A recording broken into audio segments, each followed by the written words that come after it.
Senhor, povo! Estamos aqui para o segundo episódio do nosso podcast A Voz do Reino. Eu sou a Ana, está comigo o David, o Marquinhos e hoje nós temos um convidado muito especial que é o Bruno, que está aqui. Amém. E o tema de hoje vamos iniciar falando sobre Paulo. Quem foi Paulo, Bruno? Primeiramente, paz do Senhor, meus irmãos. Quero, a primeira coisa, parabenizar vocês pela iniciativa, porque eu creio que a tecnologia, as redes sociais, a internet, ela pode ser uma ferramenta de bênção, mas também pode ser uma ferramenta de maldição. Depende na mão de quem cai. E quando ela está nas mãos de pessoas certas, com um propósito certo, ela é uma ferramenta poderosa de evangelização para alcançar pessoas, né? Então, quero parabenizar vocês pela iniciativa e eu tenho certeza que vai ser uma ferramenta na mão de Deus, isso que vai alcançar muitas pessoas, vai trazer muito conhecimento, vai edificar a igreja como um todo. Então, quero parabenizar vocês e tenho certeza que isso aqui é direcionado por Deus. Amém. Aleluia. Vamos à pergunta então, a primeira pergunta, né? Quem foi o apóstolo Paulo? O apóstolo Paulo, ele era um religioso, ele é um judeu, primeiramente, né? E ele mesmo vai falar em Filipenses que ele era um fariseu, então ele era um doutor da lei. Ele era um dos religiosos responsáveis por defender a lei de Deus na mais pura essência, né? Mas a gente sabe, pelo que ele fala em Romanos capítulo 10, que os judeus, os fariseus, eram zelosos quanto à lei de Deus, porém sem entendimento, sem serem iluminados, né? Então a primeira coisa é que Paulo, ele era um defensor da lei, um judeu, um fariseu, e a gente, quando lê em Atos capítulo 9 sobre a conversão dele, a gente percebe que ele estava fazendo uma barbaridade em nome de Deus. Por quê? Porque Paulo é um dos primeiros perseguidores da igreja, né?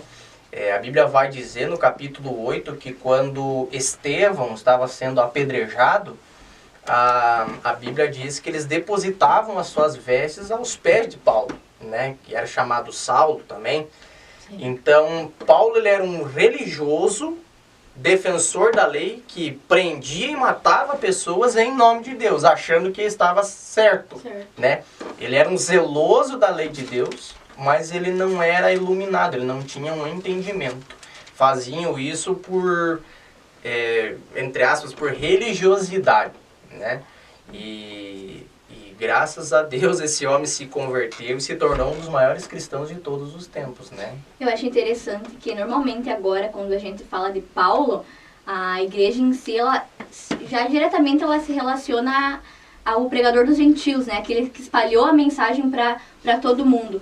E poucas pessoas falam do Saulo do passado que perseguiu, né? E eu acho que é interessante isso que Jesus faz com a gente, né? Ele apaga o nosso passado e ele traz uma nova versão nossa. O foco dele é nos limpar, nos trazer essa nova versão e deixar o pecado lá no passado, lá atrás, né? Exatamente. Foi o que aconteceu com Paulo. Perfeito. Colocação. E não falaram do apagar o passado, ou seja, quando a gente desce a água do batismo e a gente entrega a nossa vida para Deus, de corpo, alma e espírito, às vezes inconscientemente, às vezes a gente não entende o mover do Espírito Santo. Como Paulo também não entendia. Ele achava que ele estava fazendo o que era certo aos olhos de Deus, né? E chegou um certo dia que ele estava indo com todo o vigor, porque ele era um homem de Deus, de fato. Só que ele não tinha iluminação do Espírito Santo. E Deus aparece para Paulo, né? Jesus, né? E fala, né? Por que me persegues? E literalmente ele cai em si, fica abismado, né? Fica cego com aquela luz, com a glória de Deus, do Deus vivo. E ele é levado até o cativeiro, até a casa dele, né? E os soldados que acompanhavam ele perguntavam, né? O que ele viu? Esse homem tá delirando, tá louco. Porque ele estava indo para uma missão, caçar os cristãos. E agora ele fala coisa com coisa. Então ele de fato teve um chocante encontro com Deus, né? De tete a tete. E o legal é que quando ele tem um encontro, ele percebe que ele não é nada, né? Ele fala, quem és tu, Senhor? Ele já chama Jesus de Senhor, mesmo sem saber o que estava acontecendo, quem era tudo aquilo ali e o que ia acontecer. O que é uma informação bem interessante é que, assim, primeiro que Deus não mudou o nome de Saulo para Paulo, né? Sim. O que acontece? Paulo, ele tinha duas cidadanias. Paulo, ele era judeu, mas ele também era um romano. Então, Paulo... E isso não era uma prerrogativa de qualquer cidadão. Não era todo mundo que conseguiria ter a dupla cidadania, né? Então, Paulo, ele era extremamente respeitado. Ele era uma autoridade nos tempos dele, né? Então, ele... Não é que ele deixou de ser Saulo e virou Paulo. Não, ele era Paulo e Saulo, né? Mas a transformação que aconteceu na vida de Paulo é algo até curioso, vamos dizer assim. Faz a gente se perguntar por quê. Porque Paulo, como eu já falei, ele era um estudioso da lei. Paulo conhecia as escrituras de fio a pavio. Paulo conhecia as sagradas escrituras desde a sua meninice. Ele mesmo vai falar que ele aprendeu aos pés do grande Gamaliel. Então ele era alguém que conhecia as escrituras. Ele ouvia falar muito sobre Deus. Ele conhecia todas as histórias do povo judeu. E é interessante que quando Jesus aparece para ele a caminho de Damasco, a primeira pergunta dele é: quem és tu, Senhor? Como pode alguém que estudou as escrituras a vida inteira e nunca ouviu a voz de Deus? Nunca teve um contato com Deus. Porque quando Jesus aparece, a primeira pergunta que ele faz é: quem és tu, Senhor? Né? É até curioso isso. Por isso que nós entendemos que o que nós podemos aprender de Deus está revelado nas Escrituras. Deus decidiu se revelar a nós através das Escrituras, né? Eu até não gosto muito do termo teologia, porque teologia vem de duas palavras gregas, né? Theos, que é Deus, e logia, que é estudo. Só que a gente não consegue estudar Deus porque Deus é insondável. A própria Bíblia fala que Deus é insondável. Então o que nós estudamos? Nós estudamos a revelação de Deus. O que Deus decidiu revelar sobre si através das Escrituras. E nós sabemos que Deus não revelou tudo sobre si. Ele revelou para nós aquilo que nós precisamos saber sobre Ele, para nós conhecer Ele. Então Ele deixou escrito. E como pode um homem estudar a revelação de Deus há tanto tempo, mas quando ele tem um contato sobrenatural, quando ele tem um contato direto com Deus, através de Cristo, ele pergunta: quem és tu, Senhor? É uma pergunta que parece que não faz sentido, né? Então, aqui está uma grande diferença entre nós estudarmos a letra, simplesmente o que está escrito, né? E nós estudarmos o que está escrito com o intuito de se relacionar e conhecer esse Deus, né? E aí, quando Paulo ele tem esse encontro com Jesus, automaticamente ele é transformado, né? A mente de Paulo mudou 180 graus. Antes ele era perseguidor, agora ele vai ser perseguido por causa desse nome que ele estava perseguindo. E para os dias atuais, né, traz a mesma coisa, né? A pessoa não fica a mesma. Não tem como permanecer do jeito que você tá quando você tem um encontro com Jesus, né? Paulo não permaneceu do jeito que tá, e a gente também. Depois que eu falo por mim, depois que eu conheci Jesus, não tem o que fazer. Não tem como você viver aquela vida do passado, sabendo de tudo que Jesus passou e tudo que Ele fez por nós, e seguir aquela vida pecaminosa que a gente seguia lá no passado. Ou seja, aconteceu com Paulo o que acontece com nós no dia de hoje.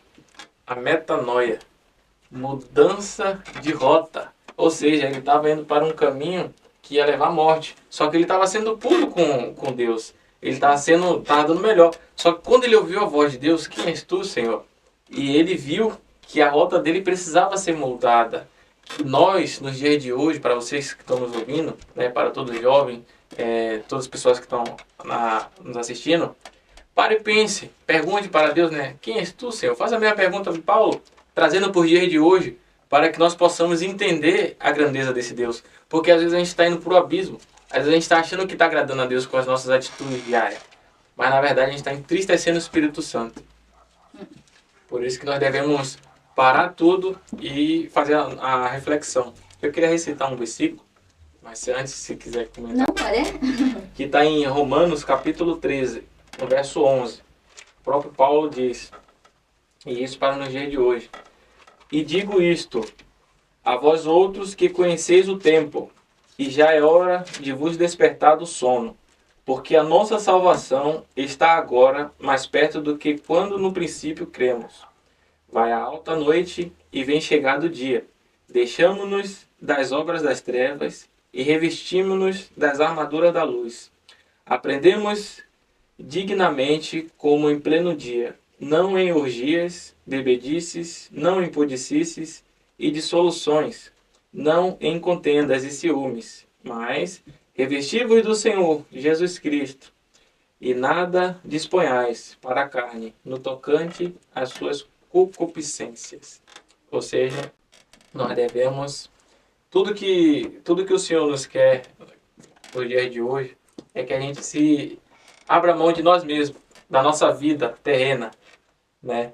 Dissoluções, orgia, bebedice, glutonaria, tudo que entristece o Espírito Santo. Assim como Paulo foi chocado com o Espírito Santo, nós possamos se revestir dessa graça que está disponível no altar de Deus. Só basta a gente buscar, porque a palavra de Deus diz, porventura, se um filho pedir pão, ele lhes dará pedra, né? Então essa graça está reservada para mim, para o diácono irmão Bruno, para a irmã Ana, para o irmão Marquinhos e para vocês que estão nos assistindo, né? Não deixe de buscar o Senhor, porque a palavra de Deus diz que o evangelho será retido e buscarão errantes a palavra de Deus e não a acharão, de reino a reino, oriente a ocidente, né? Então aproveite agora que a palavra de Deus está nos aberta para que a gente possa desfrutar de tudo que o Criador nos concedeu nos dias de hoje. Amém, glória a Deus. Eu ia citar sobre que o Bruno falou, que Paulo ele conhecia a palavra. Tem quanta gente que não vai na igreja todo domingo só por ir para cumprir o protocolo, né? E não tem um encontro verdadeiramente com Jesus. Tem pessoas que são crentes de infância, mas não tiveram um encontro, uma experiência com Jesus, né? Acredita só no Jesus histórico, né? Que veio à Terra lá. Mas a gente pode entender o que aconteceu com Paulo lá em João capítulo 3, quando Nicodemos vai falar com Jesus. Nicodemos, ele também era um fariseu, assim como Paulo, né? E ele também, sendo um conhecedor das Escrituras, ele pede para Jesus: Senhor, o que eu faço para dar a vida eterna? O que eu faço para ser salvo? Né? Só faltou já responder assim, mas minimamente você já deveria saber. Você já conhece, há tanto que eu já leio há tanto tempo. Mas aí que tá.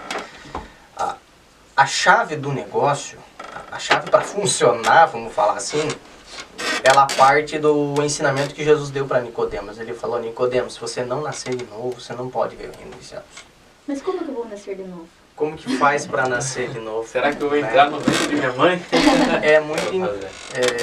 E é interessante porque, assim, como a Ana falou aqui, a pessoa vai na igreja todo fim de semana, ela tá todo culto, domingo, sábado, seja o dia que for.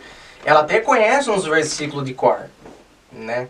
Uns salmos. Conhece os salmos, conhece João 3,16. Senhor é meu pastor e nada me faltará. 3, assim vai, né?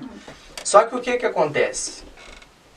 Sem um novo nascimento, sem a gente ser regenerado pelo Espírito Santo, isso vem através da fé em Cristo, a Bíblia Sagrada vai passar para essas pessoas, são só palavras decoradas, são só versos, né?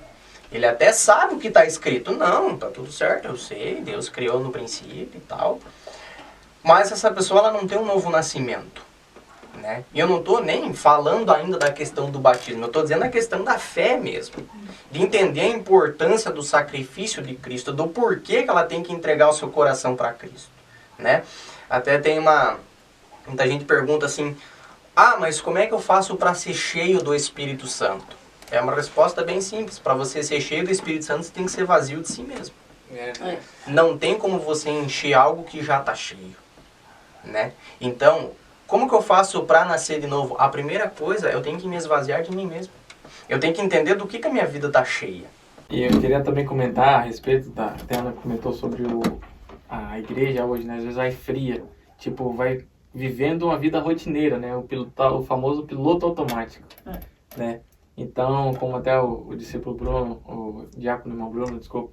Discípulo da mãe de Jesus eternamente. Tinha comentado, né? Então, hoje, para a gente acessar isso, que é verdadeiramente a gente ter o sabor, o sal, né? Como diz a palavra, né? Vós sois o sal da terra e luz do mundo, né? Guarde essa palavra, né? Então, eles conheciam, às vezes não está só em conhecer a história narrada, né? A Bíblia não é um livro qualquer, que a gente vai ler de capa a capa. Tantas pessoas que leem não conseguem entender nada, porque é algo espiritual. É algo que a gente, como ele falou, a gente tem que se esvaziar de nós mesmos, para que o poder de Deus possa nos inundar por inteiro. E a palavra, quando ela tem a graça do Espírito Santo, quando ela tem sal, salinidade, que nesse salgadinho aqui, ó, a gente só vai sentir o sabor por causa do sal. Se sair o tempero, que simboliza a graça de Deus, nada vai ter efeito. A palavra não vai cortar que nem uma espada de 2 gumes, né? Então, por isso essa importância de nós reconhecer que nós não somos nada, que nós necessitamos da presença de Deus, né? Nós não devemos buscar Ele com medo de ir para o inferno, e sim pelo que Ele é, pela grandeza que Ele é, porque nós saímos dele e nós vamos voltar para Ele. Somos o sopro de vida de Deus, né? Então hoje a gente tem que parar e analisar se de fato nós estamos vivendo da vontade dele. Outra curiosidade sobre o apóstolo Paulo também, até tem um texto de Filipenses capítulo 3, a partir do versículo 3 em diante, Paulo diz assim, ó: pois nós, os que somos a circuncisão, nós que adoramos pelo Espírito de Deus, que nos gloriamos em Cristo Jesus e não temos confiança alguma na carne, embora eu mesmo tivesse razões para ter tal confiança. Se alguém pensa que tem razões para confiar na carne, eu ainda mais. Circuncidado no 8º dia de vida, pertencente ao povo de Israel, à tribo de Benjamim, verdadeiro hebreu, quanto à lei, fariseu, quanto ao zelo, perseguidor da igreja, quanto à justiça que há na lei, irrepreensível. Mas o que para mim era lucro, passei a considerar como perda por causa de Cristo. E mais do que isso, considero tudo como perda comparado com a suprema grandeza do conhecimento de Cristo Jesus, o meu Senhor, por quem perdi todas as coisas. Glória a Deus. Aleluia. Então, o apóstolo Paulo, quando ele teve o encontro com Jesus, e agora ele entendeu a quem ele estava perseguindo,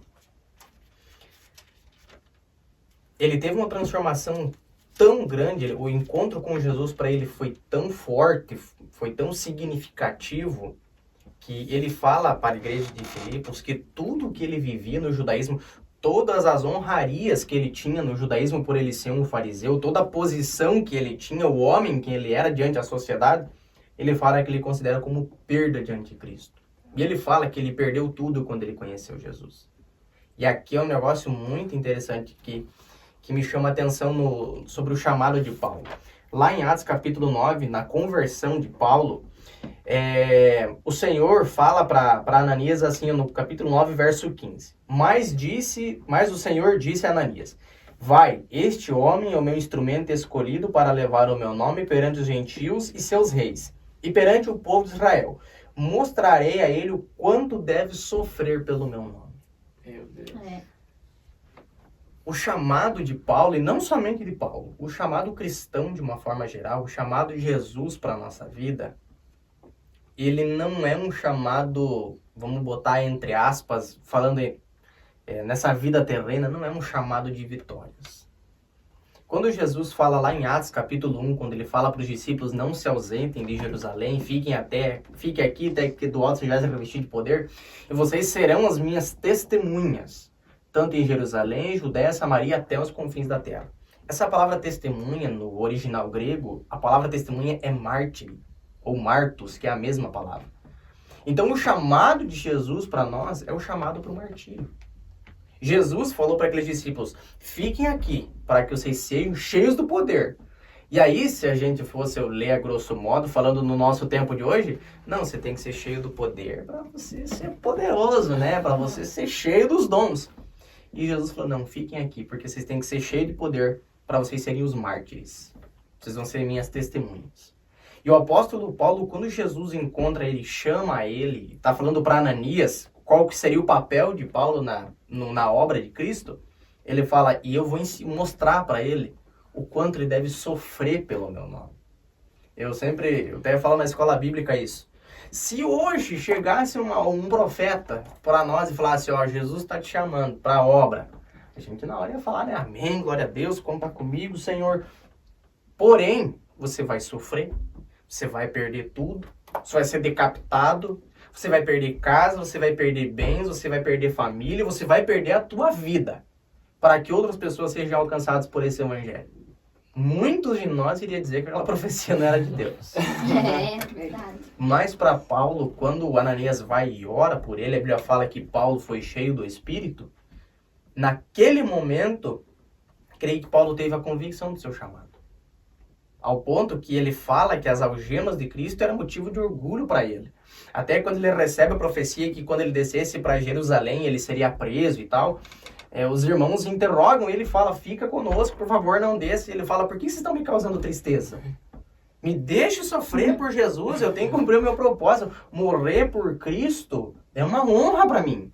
Viver é Cristo, viver é Cristo e morrer é lucro. Então, tudo que eu tinha de importante antes, depois de Cristo, eu considero como perda. Para mim, não nada serve. É o que a Ana falou.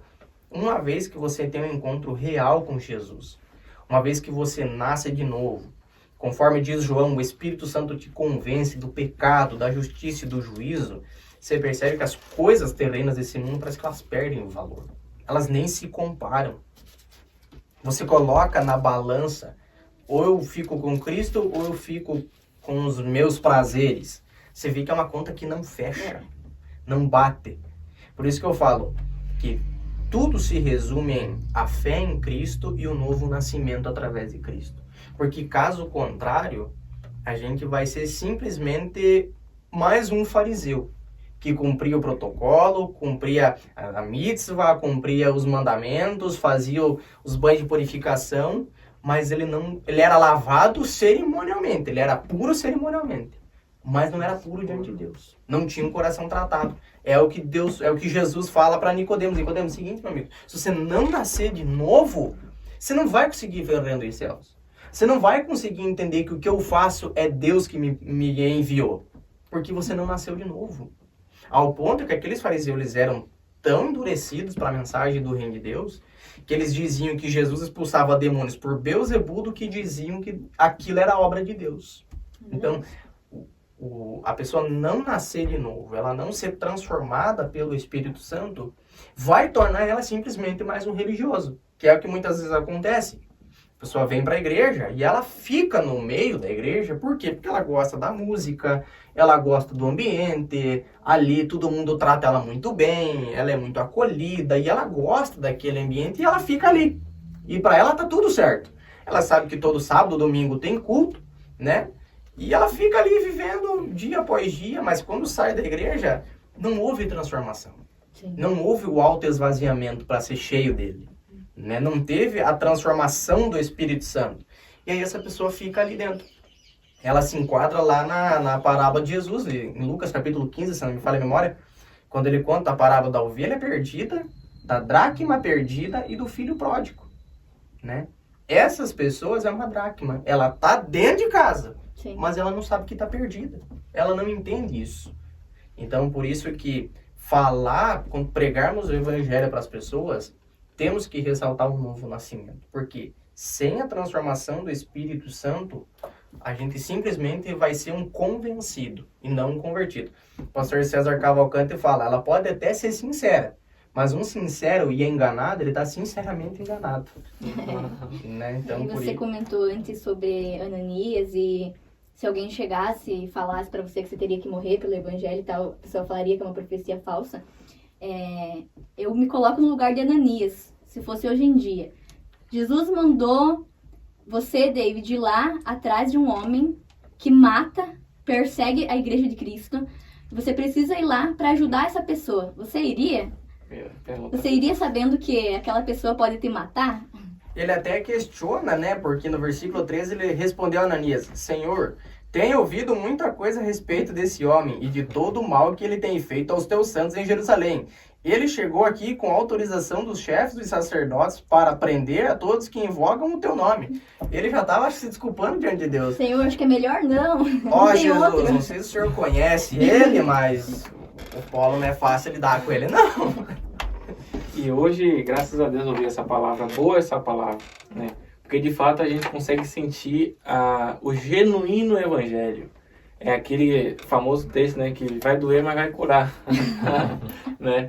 E tipo, a gente precisa disso, né? Todos vocês que estão assistindo, né, acompanhando, de fato, viver para Cristo, muitas vezes a gente chega e fala, não, vai ser 1000 maravilhas, venha, se batiza, chega na frente, a vitória é sua, chave de casa, carro, né? E muitas vezes, como eu tinha citado, né, como o irmão Bruno tinha citado, o morrer é lucro para Paulo. Então, essas coisas triviais, né, se passa desapercebido, perde o brilho. A pessoa olha, tipo, carro, casa, mansão, dinheiro. Pô, vou perder minha vida com isso aí. Nada importa, né? Sendo que tem algo muito maior me esperando lá, minha alma. Tipo, eu vou morrer feliz, né? Morrer com alegria, vou ter ânimo para isso, né? Vai sobrar ânimo para poder se encontrar com Jesus. Até o primeiro mártir, né, o tal do Estevão, quando ele foi apedrejado, ele olhou para aqueles caras que estavam apedrejando ele e olhava, Senhor, tem misericórdia, não impute esses pecados neles, né? Porque eles não sabem o que faz. Eles usaram a mesma frase que Jesus usou na cruz, né?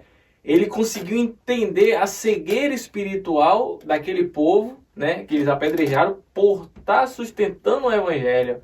Né? E ele viu o céu aberto, que glória, né? De a gente poder testemunhar aqui na terra a nossa fé em vida. Seria uma honra pra gente hoje, se a gente porque Deus muitas vezes vai provar a nossa fé. Ele vai nos passar pela fornalha, assim como ele passou por Paulo, e Paulo tinha um espinho na carne, né? E ele pediu para Deus, ele remover o espinho. E Deus fala, né? Minha graça te basta, Paulo. E de fato, a graça de Deus nos basta hoje para nos viver uma fé sadia, né? Só que muitas vezes a gente vai ter que abrir mão de pessoas, muitas vezes a gente vai ter que abrir mão de lugares, de hábitos que normalmente a gente costuma fazer, né? Para agradar esse Deus, né? E que nós não venhamos simplesmente viver uma fé rasa, né? Que a gente possa mergulhar e saber o que Deus quer para o nosso propósito. Tanto vocês que estão nos assistindo, tanto nós aqui também, porque a palavra de Deus é assim, meus irmãos. Ela é uma espada que corta lá e corta aqui. É pra gente e pra vocês também. Exatamente. Né, mano? E uma pergunta pesada. Lá vem. Lá vem. O que foi o espinho na carne de Paulo? Boa pergunta. Não sei. A palavra de Deus não revela, né? O que nós temos de informação bíblica é que o apóstolo Paulo fala que um mensageiro de Satanás era enviado para bofetear ele, né? Então, o fato tem várias teorias. Até tem uma teoria infame que fala que o espinho na carne do Paulo era a homossexualidade. Não condiz, né? Então, assim, eu prefiro falar, não sei, porque uma coisa que eu aprendi estudando a palavra de Deus quando a Bíblia não fala, eu me calo, né? Então, nós não sabemos. O fato Paulo tinha alguma limitação, e Deus permitiu essa limitação na vida de Paulo para que ele não se vangloriasse, né? Para que ele não se exaltasse dizendo, olha, o missionário que eu sou, quanta gente se convertendo graças a mim, né? Então, Deus permitiu isso na vida de Paulo e também para ensinar para ele a dependência, né? Porque ele fala que ele orou a Deus 3 vezes, se não me engano, né? E Deus fala para ele, a minha graça te basta, porque o meu poder se aperfeiçoa na fraqueza, né? Isso que é lindo em Jesus. Porque Cristo, ele não busca super-heróis para a sua obra. A obra de Cristo aqui na Terra não é feita de super-crentes. Não. Os momentos em que Deus mais se manifesta na vida do ser humano é quando ele reconhece a sua fraqueza, quando ele reconhece o quão pequeno ele é diante de Deus. Verdade. Né? As pessoas, tem gente que às vezes bota na cabeça que ela é muito espiritual, que, meu Deus, esse irmão, nossa, ele é do poder, esse irmão aí, é poderoso. E, na verdade, não, gente, tudo se resume a Cristo, né? Importa, como João Batista falou, importa que ele cresça e que eu diminua, né? Então, não sei te dizer qual era o espinho na carne de Paulo, mas eu entendo que, assim como a palavra de Deus fala, era uma fraqueza dele, né? E Deus permitiu isso para mostrar para ele a dependência, para mostrar para ele que a graça basta. Falando em fraqueza, o próprio Moisés, né? Ele fala que ele tinha dificuldade na fala, né? Ele fala que tinha a língua pesada, né? Pois é. Será que nesses entendimentos seria por dificuldade em falar em si, ou tem pessoas que falam sobre ele ser gago, né? Nesse sentido. A Bíblia fala que ele tinha língua pesada, né? Eu entendo que talvez ele tinha alguma limitação na fala, porque é o ponto que ele tem que... Deus levanta Arão também para estar junto com ele, Sim. né? Mas para Deus, limitação nossa não é impeditivo para nada, né? Verdade. Então, quando a gente entende que a gente depende dele para fazer tudo, que tudo é por ele, para ele, por ele... Verdade. E um ponto ressaltado que você falou, né? Para a questão da altivez, né? Muitas vezes, foi até bom você citar, porque hoje o que acontece, né? Às vezes a gente somos carnais, e muitas vezes o inimigo ele vem lançar uma semente no nosso coração, para a gente achar que a gente é alguma coisa, e aí que tá o perigo, né? E quando essa semente for lançada na nossa terra, que é nosso coração, nosso templo, a gente tem que repreender, né? Todo sentimento de inveja, de facção, de religiosidade, tudo que for... porque tem pessoas que alimentam aquele desejo. Poxa, eu sou o cara, se não for por mim nada vai acontecer, e isso e aquilo outro. Ai de você que pense assim, porque Deus, ele abate, ele humilha, ele abate os humilhados. Como que é o versículo? Em Tiago, né? Ele se opõe aos como é que ele se opõe ao soberbo e concede de graça aos humildes, né? Exatamente, é essa a palavra, né? Então, se você for puro de coração, Senhor, eis-me aqui para fazer a tua vontade, para que o Senhor cresça e eu diminua, né? Por isso que até o diácono Bruno citou que não estava sobre o conhecimento dele, saber qual era o espinho na carne. E eu gostei da revelação do que ele falou, que ele só está falando com base bíblica. E esse é o nosso intuito aqui na Voz do Reino, né? Ela foi fundada para a voz de Deus ser revelada através desse podcast para elevar a sua fé dentro da sua casa, né? Aqui não tem eu acho, né? A gente tem que eliminar esse vocabulário. Porque, de fato, a voz de Deus acha, né? E a gente tem que se aperfeiçoar nela. Não é a gente impor... eu acho que Paulo sofria porque ele era mulher, era dinheiro, era dinheirista, ladrão. Não, o que a Bíblia diz, né? Porque assim a gente vai viver em unidade de espírito, né? Na harmonia. E tem muita gente que ela... Quando vai pregar o evangelho, ela quer trazer uma mensagem impactante, né? Isso. Aí acrescenta um monte de coisa para a mensagem ficar linda e impactante, mas é a palavra pura. É que o pregador, ele tem uma tentação de trazer uma revelação nova. E isso é uma tolice. Isso não é ser sábio. Por quê? Porque a palavra de Deus não muda. O mesmo evangelho que foi pregado 2000 anos atrás é o mesmo que tem que ser pregado hoje, né? Então, por isso que eu acho que fazer teologia no silêncio das escrituras, eu acho que é algo muito perigoso. Quando a Bíblia não fala, eu não preciso colocar nenhuma informação dentro dela para eu parecer que, nossa, ele trouxe uma revelação nova. Não é assim que funciona. É até uma ignorância nossa, muitas vezes, a gente achar que a Bíblia é sobre a gente. Né? Eu até outro dia não sei se eu comentei com vocês lá na igreja, eu disse, eu poucas vezes escutei uma mensagem, por exemplo, sobre José, que terminava em Cristo, apontando para Jesus. Porque geralmente as mensagens pregadas sobre José Deus vai honrar teus sonhos, porque Deus vai te dar visões, porque Deus vai te colocar num lugar de honra, porque Deus tem o melhor preparado para você, que não interessa se você está na prisão, Deus vai tirar você de lá, vai te honrar. E na verdade, José, ele é um típico de Cristo. Porque quem que foi traído pelos seus irmãos por moedas de prata? Quem que sentou ao lado do homem mais poderoso do universo da terra, que era o faraó da época? Né? Tudo ali aponta para Cristo. Né? O Moisés é um típico de Cristo. E assim sucessivamente.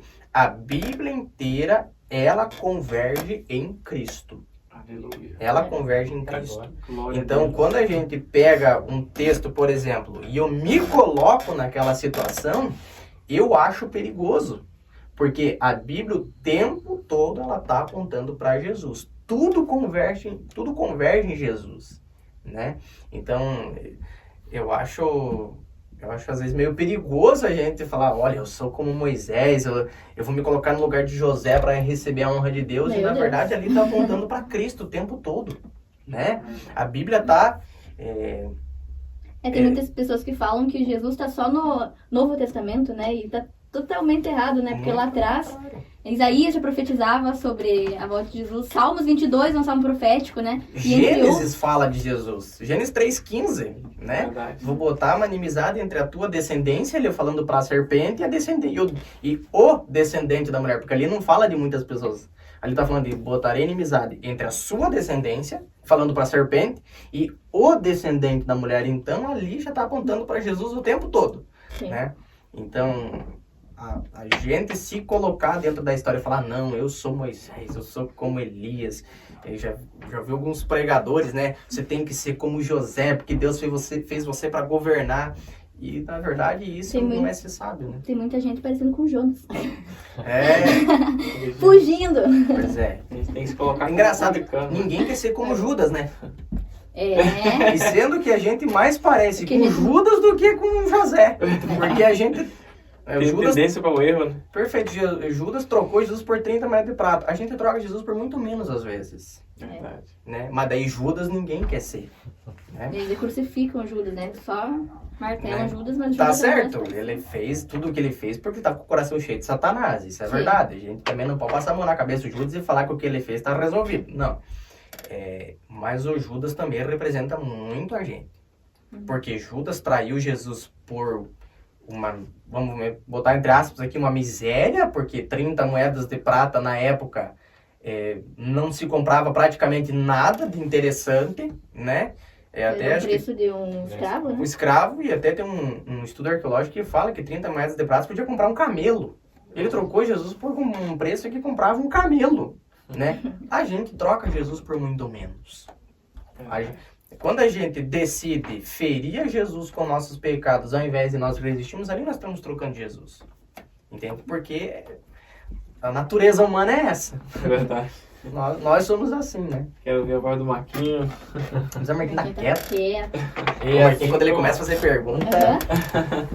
E assim como o Antigo e o Novo Testamento, eles apontam para Cristo, muitas pessoas só têm um pensamento, vamos dizer que limitado, sobre o sacrifício de Cristo, porque no Antigo Testamento eles sacrificavam o cordeiro, e aí Cristo foi no lugar para não precisar mais sacrificar os animais. Só que como que a Bíblia explica o sacrifício de Jesus não só para parar de matar os animais? Certo. É uma pergunta bem interessante, né? E ela revela muito sobre Deus.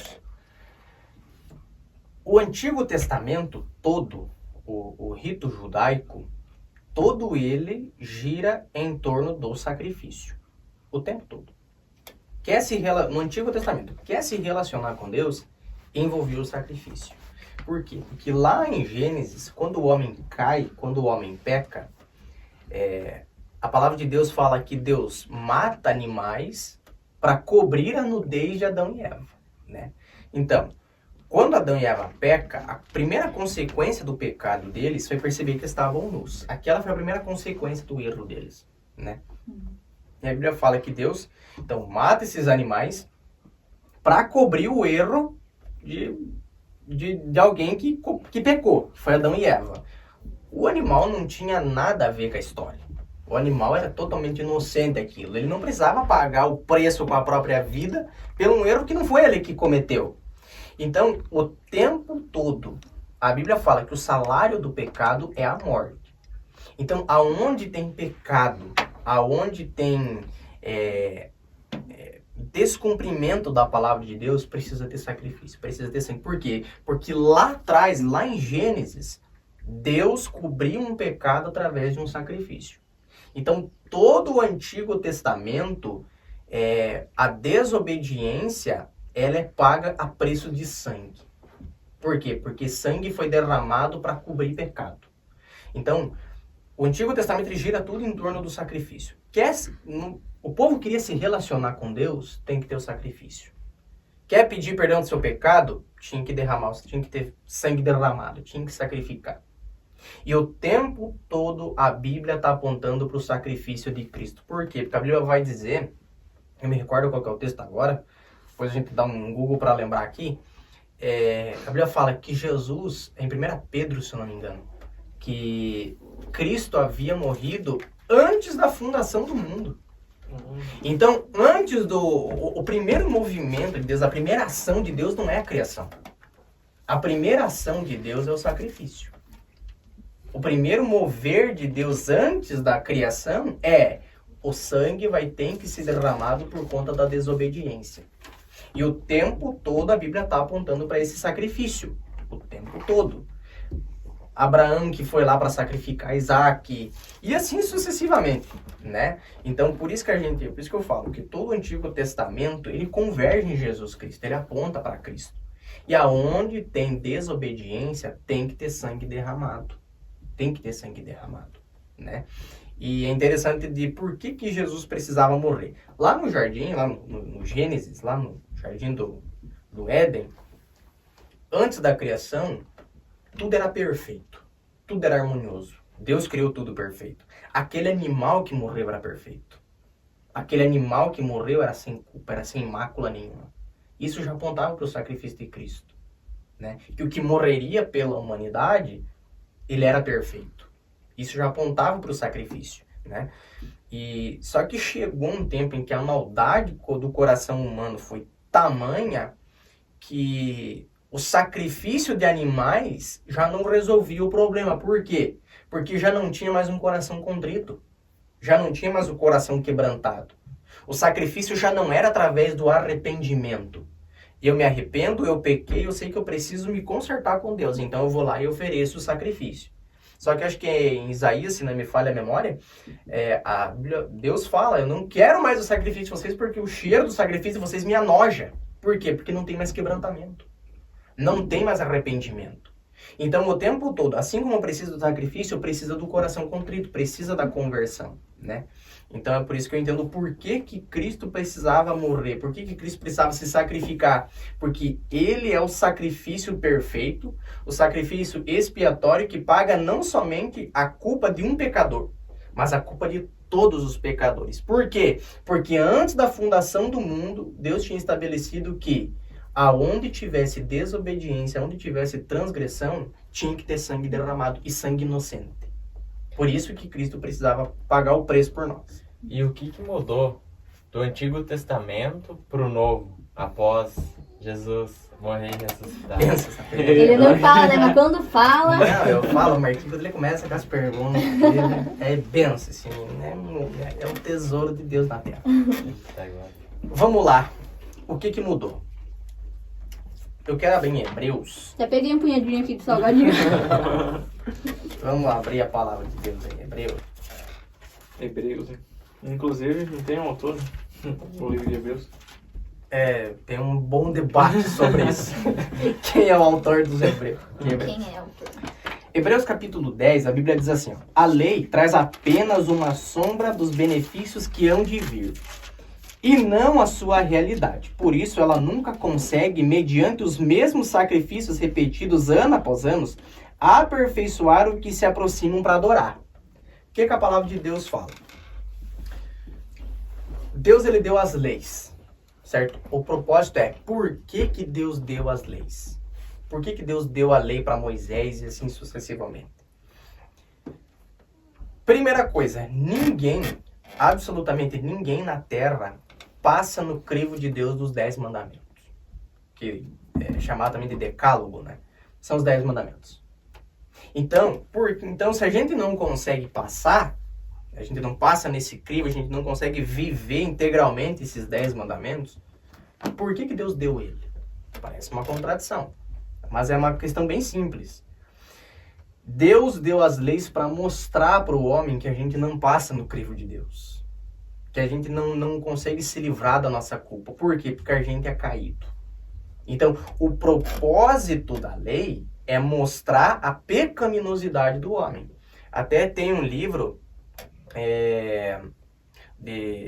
do Bunyan, como é que é o nome do livro agora? É um livro sobre a graça, acho que é John Bunyan, alguma coisa assim. O Peregrino, lembrei o nome do livro, o livro O Peregrino. Ele fala a revelação da graça muito interessante, porque ele fala da salvação de forma alegórica. Ele fala que tem o personagem, que é o cristão, que é o cara que está carregando um fardo pesado por conta do pecado, e aí tem o intérprete. O intérprete é a pessoa que explica a Bíblia para ele. É o papel do Espírito Santo. O intérprete leva ele numa casa, e é uma casa que está velha, uma casa que nunca foi limpada, nunca foi varrida. Aí ele está observando e entra uma pessoa. E essa pessoa começa a varrer a casa. Só que, como ela nunca foi limpa, levanta uma poeira imensa, que era impossível ele ficar lá dentro por conta da poeira. Logo em seguida, vem uma outra pessoa borrifando água. E aí a poeira umedecida pela água permitiu que a casa então fosse limpa, fosse tirada a sujeira. E o intérprete começa a explicar para ele isso. Quem entrou primeiro varrendo foi a lei. A lei revelou o pecado do coração também. Porque Paulo diz que se a lei não falasse para ele não cobiça, ele não sabia que cobiçar era pecado. Então, quando Deus dá a lei para os homens, ele revela como que está o coração do homem. Como é que é o estado original do homem. Depois da queda. Original que eu digo depois da queda, descendência de Adão. E aí tem o sacrifício e tudo. E ele fala, o que vem depois, o que entrou borrifando água, é a graça. É a mensagem do evangelho. E a água é a graça. Então a gente lê em Hebreus 10 que a lei e o sacrifício, ela revelava o pecado no coração do homem, revelava o estado original do homem. Mas ela não melhorava o homem. Ela não sarava o pecador. Ela não conseguia fazer o homem parar de desobedecer. E quer dizer que a lei era imperfeita? Não. É porque o propósito dela era outro. O propósito da lei era revelar a pecaminosidade do homem e apontar para o sacrifício perfeito. E aí o autor dos Hebreus continua dizendo, se pudesse fazê-lo, não deixaria de ser oferecido, pois os adoradores, tendo sido purificados uma vez por todas, não mais se sentiriam culpados de seus pecados. Contudo, esses sacrifícios são uma recordação anual dos pecados, pois é impossível que o sangue de touro e de bodes tire os pecados. Por isso, quando Cristo veio ao mundo, ele diz, sacrifício e oferta não quisestes, mas um corpo me preparastes, de holocausto e oferta pelo pecado não te agradaste. Então eu disse, aqui estou, no livro está escrito ao meu respeito, vim para fazer a tua vontade, ó Deus. Primeiro ele disse, sacrifício e ofertas de holocausto e ofertas pelo pecado não quisestes, nem deles se agradastes, os quais eram feitos conforme a lei. Então acrescentou, aqui estou, vim para fazer a tua vontade. Ele cancela o primeiro para estabelecer o segundo. Pelo cumprimento dessa vontade, fomos santificados por meio do sacrifício do corpo de Jesus Cristo, oferecido uma vez por todas. Então, o que mudou do Antigo Testamento para o Novo Testamento? O homem estava debaixo da lei. O que é estar debaixo da lei? É viver debaixo de um mandamento dizendo, você é imperfeito. Você não consegue sarar. E o sacrifício que você faz anualmente, ele não tira o peso da culpa. Ele te justifica diante de Deus, mas ele não te melhora. E aí ele fala, já o sacrifício de Cristo é o quê? Deus anula o primeiro sacrifício, o sacrifício dos animais. Por quê? Porque o sangue de touros e de bodes não pode santificar ninguém, não pode melhorar ninguém. Já o sacrifício substituto de Cristo, ele não somente perdoa os pecados, mas agora ele melhora o que presta culto. Então isso que é a diferença. Através do sacrifício de Jesus Cristo, o homem não tem simplesmente acesso ao perdão de Deus, mas agora ele tem acesso à transformação, que é o novo nascimento que nós estávamos falando. Agora o sacrifício de Cristo não simplesmente perdoa o pecado, mas ele melhora o pecador. Ele sara o pecador. Ele tira a culpa do pecado das nossas costas. Por isso que a grande diferença do Antigo Testamento para o Novo é essa. Que o homem estava debaixo da lei por causa da sua desobediência, não conseguia melhorar, por mais que oferecesse o sacrifício. Já o sacrifício de Cristo não somente perdoa, mas ele também transforma. Ele sara, ele tira a culpa do pecado. Essa é a grande diferença. Eita glória. E o que mudou na casa da maneira do pecado ser? Porque antes era no ato, né? E agora? Bom, para Deus pecado é pecado. Para Deus pecado é pecado. A diferença é que hoje, através da graça de Cristo, o homem ele tem acesso à transformação, como eu falei para vocês. Jesus ele levou um pouquinho a régua para nós. Por quê? Porque na lei de Moisés dizia que se você adulterasse, você estava em pecado. É o ato consumado. Jesus fala, porém eu te digo, se você desejar no teu coração pensar algo impuro com uma mulher que não é tua, meu amigo, você já está em pecado. Né? Então ele elevou a régua. O que Jesus quer ensinar para nós? Que é possível um coração ser transformado por Jesus.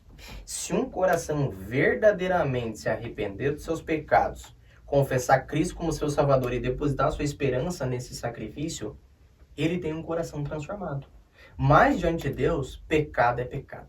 Transgressão é transgressão. É verdade que a Bíblia fala, existem pecados que são para a morte, né? Que a gente tem dificuldade em estabelecer o que é pecado para a morte. E ali morte, não é morte espiritual, é morte física, né? Então, diante de Deus, pecado é pecado. E aonde tem pecado tem que ter o sacrifício. Tem que ter o sangue por cima. E ressaltando esse pecado para a morte, quero deixar ressaltado para o povo que está acompanhando.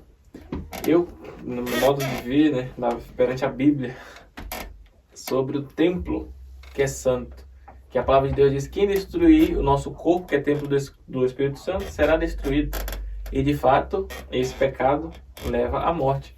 Às vezes não pode levar no ato ali, né? Deus ele é rico em misericórdia, porque tem pessoas ainda que não sabem dos seus delitos, né?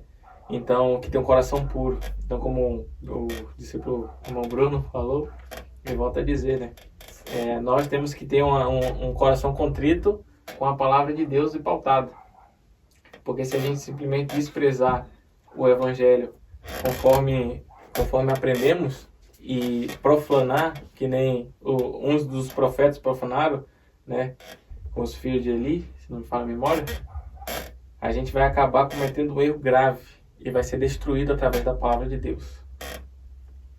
Até no mesmo capítulo 10, no verso 16, tem um texto que é referência a Jeremias 31, que ele diz assim, ó, esta é a aliança que farei com eles depois daqueles dias, diz o Senhor. Porei as minhas leis em seu coração e as escreverei em sua mente. Ou seja, aquelas leis que estavam escritas em pedras, agora elas seriam colocadas no coração. É a transformação. Entende? Então hoje, pela graça de Cristo, pelo sacrifício de Cristo, a Bíblia fala que se nós fomos libertos pelo Filho, verdadeiramente somos libertos, né? O homem tem essa chance de ter um coração transformado. Não há quem fique escravizado com a fé em Cristo, né? Ele conclui e acrescenta, dos seus pecados e iniquidades não me lembrarei mais. Onde esses pecados forem perdoados, não há mais necessidade do sacrifício por eles. Por quê? Porque o sacrifício já foi feito. O sangue derramado para pagar a conta de todos os seres humanos, já foi paga essa conta. E essa conta foi paga não simplesmente para a gente chegar diante de Deus e tá tudo resolvido o problema, não. Mas para que a gente seja liberto, para que a gente seja transformado. Então, por isso que uma pessoa que vive na prática do pecado, ela ainda não entendeu o sacrifício. Por quê? Porque o sacrifício vem para nos libertar. A gente entende que a batalha da carne contra o espírito, conforme Paulo fala em Romanos, é uma batalha árdua, é difícil lutar contra a própria carne, contra a própria natureza, é algo árduo. Mas em Hebreus também vai dizer, cheguemos até o trono da graça buscando ajuda em tempo oportuno. Então, essa ajuda de Cristo, ela está acessível para nós a todo tempo. 1 Coríntios, Paulo vai dizer assim, ó, não venha sobre vós sacrifício que não fosse humano. Antes, Deus é poderoso para prover o livramento. Então, a tentação é humana. É a nossa natureza carnal. O livramento é sobrenatural. Então, o livramento do pecado ele está acessível para nós o tempo todo. O sacrifício veio para isso. Porque ele não vem simplesmente para perdoar, mas agora ele veio para purificar. Ele veio para limpar. Veio para tratar, né? Fazer um novo coração. Por isso que esse sacrifício é perfeito. Em 1 Coríntios 15 diz, né? E assim está escrito, o primeiro homem, Adão, foi feito em alma vivente. O último Adão, que seria Cristo, foi feito em espírito vivificante. Mas não é o primeiro o que é espiritual, mas o que é natural. E depois o que é espiritual. O primeiro homem é da terra, terreno. O segundo homem é o Senhor do céu. Tal qual o terreno, tais também são os terrenos. E tal qual o celestial, tal também são os celestiais. E assim como temos portado a imagem do terreno, assim também portaremos a imagem do celestial. Agora digo-vos isso, irmãos, que carne e sangue não podem herdar o reino de Deus, nem a corrupção herdar a incorrupção. De sacrifícios e o quanto que a gente leva o mundo, muitas coisas na carne aqui que a gente faz. A gente faz as coisas às vezes sem pensar, sem orar e acaba errando, né? E no episódio anterior a gente até falou de tudo que Jesus passou na cruz.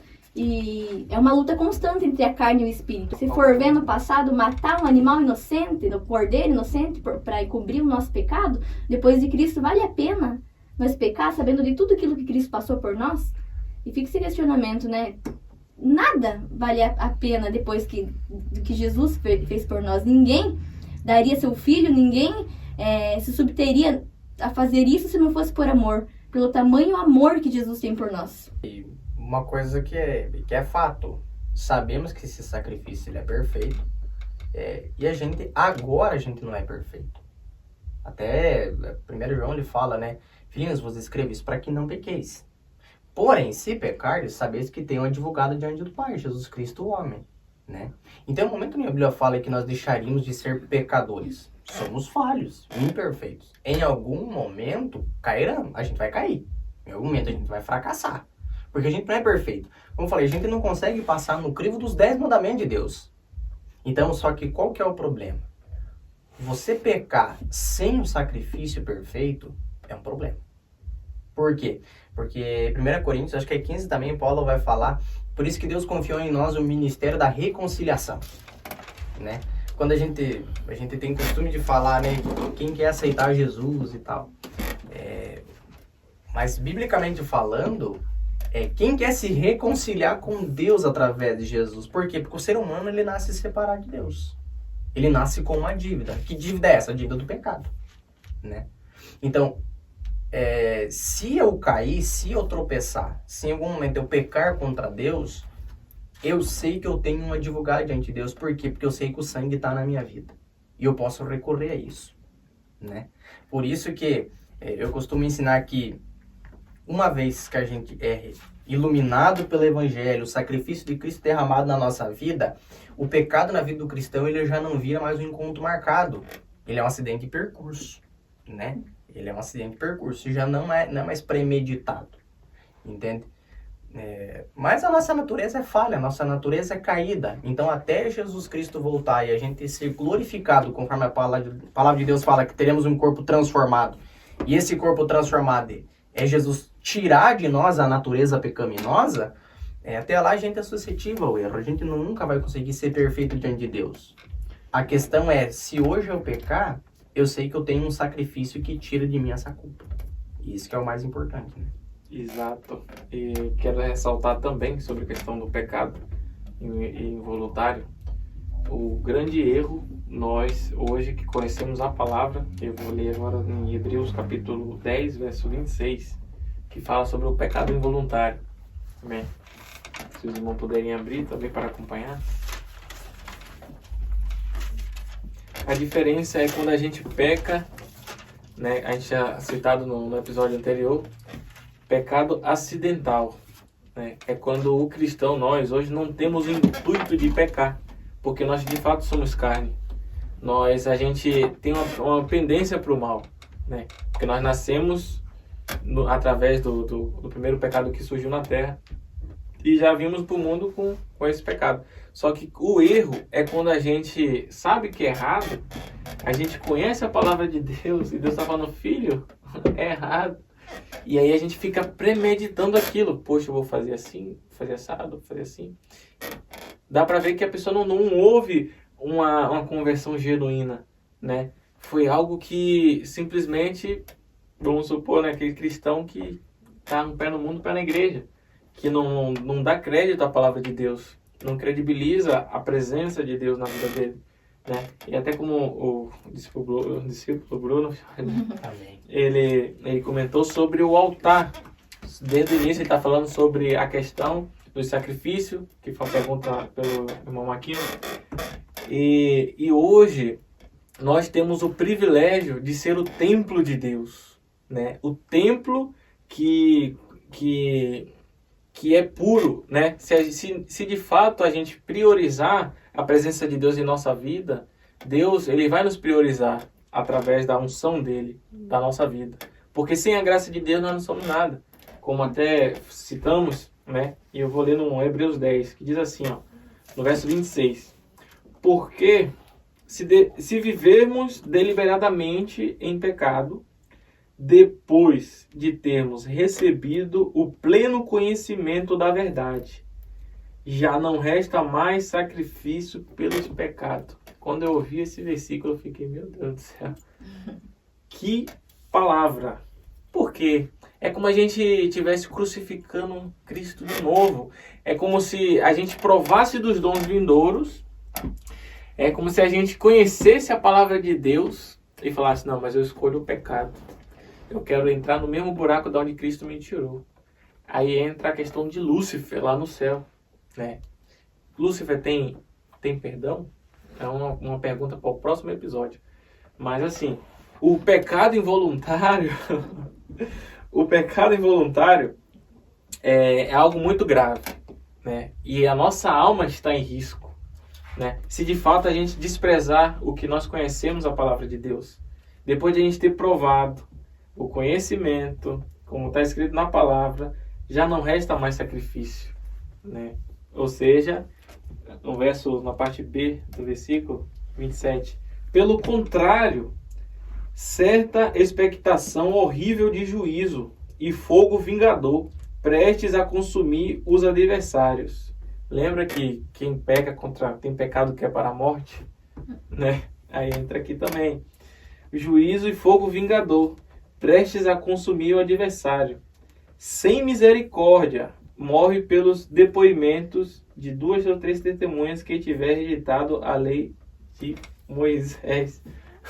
Ou seja, já entrou no outro contexto aqui, mas a gente estava falando sobre a antiga e a nova aliança. Jesus, antes da antiga e da nova, a palavra de Deus diz que ele já foi entregue como sacrifício vivo. E João viu na ilha de Pátimo, procurando quem poderia fazer esse ato único para todos nós sermos purificados por esse sangue puro, né? E pela honra e glória do Senhor, Jesus Cristo e Deus pela misericórdia, porque Ele é rico em misericórdia, Ele enviou o seu Filho para morrer por mim e por todos que estão assistindo.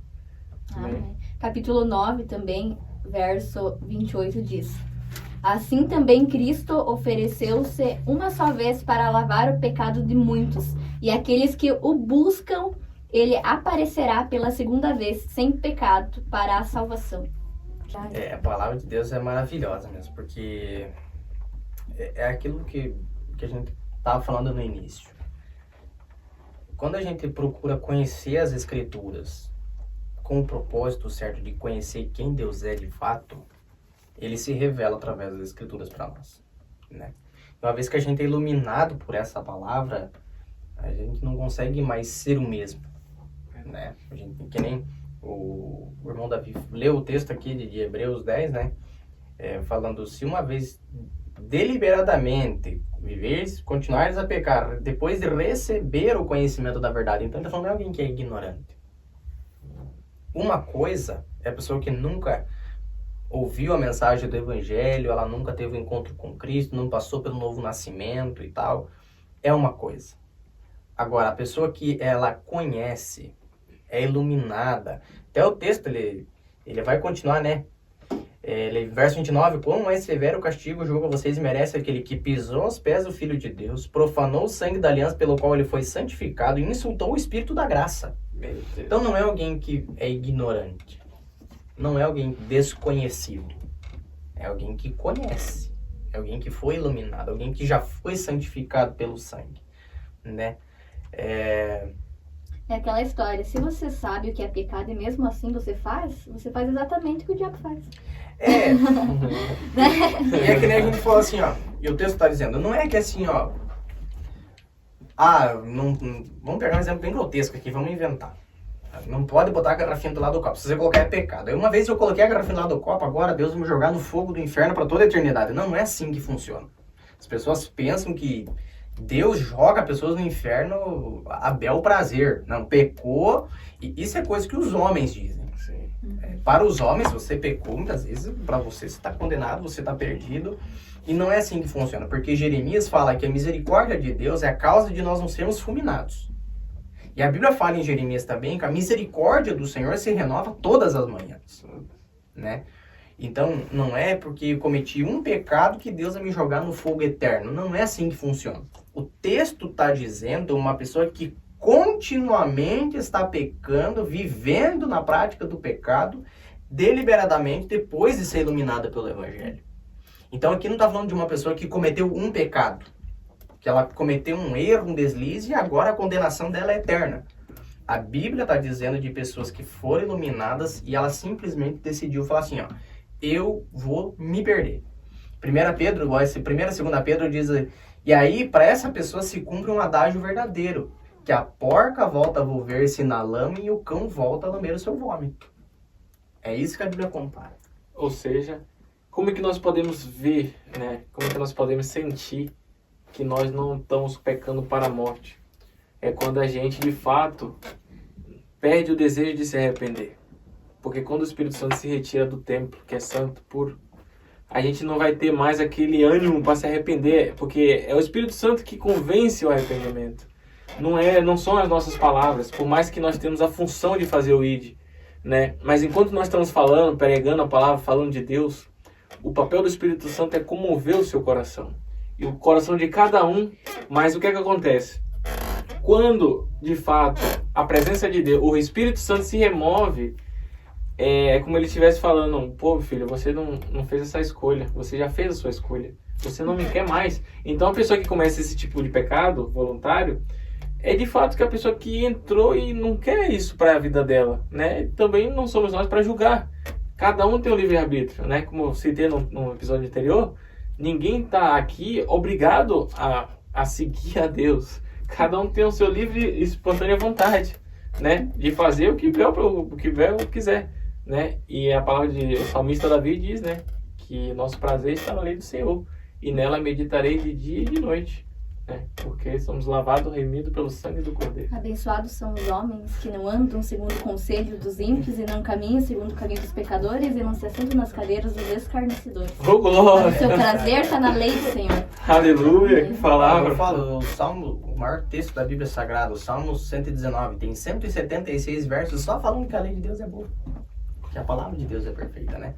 É por isso que, como eu disse lá no começo, nós não conseguimos estudar a Deus, porque Deus é insondável. Mas ele se revelou para nós e ele deixou escrito sobre ele, né? Por isso que eu defendo tanto a questão do estudo bíblico, do ensino, das escolas bíblicas. Por quê?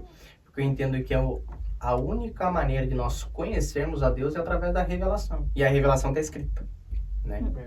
E aí que eu vejo o outro perigo da gente inventar a revelação. Se Deus nos revelou, por que a gente vai inventar coisa? Toda vez que surge uma revelação é um problema, né? Não, e inclusive é uma característica de seita, né? Porque todas as seitas, elas partem de uma revelação. Todas elas. E antes de encerrar, sobre o que você acabou de falar, a gente tinha citado desde o início sobre a questão de acrescentar a palavra, né? Ou de colocar a pessoa no centro do Evangelho. Eu queria abrir no capítulo em Apocalipse, se o Marco quiser abrir também, os irmãos. Daqui a pouco a gente já vai estar encerrando mais um podcast, A Voz do Reino, para glorificar o nome do Senhor, no céu, aqui e na terra. Amém. Glória a Deus. Que diz assim, Apocalipse 22, no último livro, no último versículo, quer dizer, capítulo 22, verso 18, que diz assim, a conclusão do livro, né? A todo aquele que ouve as palavras da profecia deste livro, testifico, se alguém lhe fizer qualquer acréscimo, Deus acrescentará os flagelos escritos nesse livro. E se alguém tirar qualquer coisa da palavra do livro desta profecia, Deus tirará sua parte da árvore da vida, da cidade santa, das coisas que se acham escritas nesse livro. Aquele que dá testemunho destas coisas dizem, certamente, venham sem demora. Amém. Vem, Senhor Jesus. Ou seja, a conclusão do livro da Bíblia, tem muitos que têm até medo de ler o livro de Apocalipse, algumas religiões, denominações, mas aqui é um ponto importante do que nós carregamos hoje aqui na Terra, né? Aqui é o que o Senhor nos confiou, a cada um que está aqui. Cada um tem a sua missão a cumprir com Deus, o seu chamado. E se a gente for acrescentar qualquer coisa desse livro, a gente estaria cometendo o pior erro da nossa vida. É o que até o irmão Bruno falou, sobre muitas vezes falar o que o Espírito Santo nos falar. Até se nós reter o que Deus nos colocar no nosso coração, a gente também sofrerá o dano pelaquela alma que não recebeu aquela palavra. Que muitas vezes o Espírito Santo nos iluminou, ou às vezes a gente ficou sem jeito para falar, ou envergonhado da palavra de Deus. E muitas vezes a gente vai ser cobrado até por isso. Por isso que é muito importante a gente refrisar, né, ressaltar que nós não devemos ter vergonha de servir a Deus. A gente tem que tem que prestar nosso sacrifício vivo hoje aqui na terra, né, para que o nome de Deus seja glorificado. Amém. Glória a Deus. Eu teria mais algumas perguntas, mas acho que vamos deixar para o próximo episódio. Deixar com gostinho de quero mais. Nós queremos agradecer a todos vocês que assistiram mais esse episódio do nosso podcast A Voz do Reino. Queremos dar os nossos agradecimentos à Top Class, que está nos ajudando com o estúdio e tudo mais. Queremos dar os agradecimentos à Loja Privilégio, que também está nos auxiliando. E querendo reforçar também, se você quer conhecer ainda mais esse Jesus que nós falamos hoje, quer mudar a sua vida, entregue a sua vida a Ele. Coloque a mão no seu coração e diga, Senhor, eu quero que o Senhor me auxilie nessa caminhada. Eu quero que o Senhor me ajude a enfrentar esse mundo. Não aguento viver o mundo e minha vida do jeito que tá. Busque a presença de Jesus, que eu tenho certeza absoluta que Ele vai te ajudar e vai fazer uma revolução na sua vida. Não sei se mais algum irmão quer falar mais alguma coisa. Amém. Louvado seja o nome do Senhor, para que o nome dele seja glorificado assim na terra como no céu. Um forte abraço a todos e fiquem com Deus. A paz do Senhor. Paz do Senhor.